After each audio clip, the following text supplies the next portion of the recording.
नमस्कार, मी अरुण आणि आपण पाहत आहात 7 स्टार न्यूज।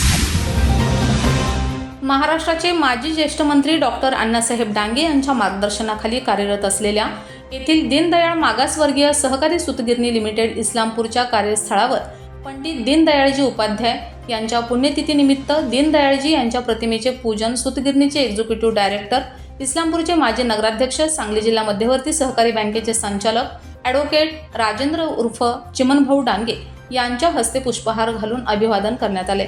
यावेळी सूतगिरणीचे संचालक doctor Shivajirao Jadhav, Mangesh Lavate, general manager Vinod Deshmukh, finance manager RS Mirje, उत्पादन manager Anand Mithari, engineering manager SI Metri, labour officer Aditya Yadav, DS Patil, maintenance manager Amol Deshpande, Javed Pathan, Shrihari Kumbhar, Prakash Dagade, Umesh Gawade, HR Patil, Vijay Patil, Abhijit Barpate, Jaywant Suryavanshi, Shrikant Barpate, Sangram Patil, Rajendra Khot यांच्यासह सर्व अधिकारी व कर्मचारी उपस्थित होते। पुण्यतिथी समारंभाचे संयोजन बजरंग कदम, प्रशांत जाधव, जगदीश कुशिरे, देवदान रणभिसे यांनी केले। Laxman Patil, 7 star news, Islampur.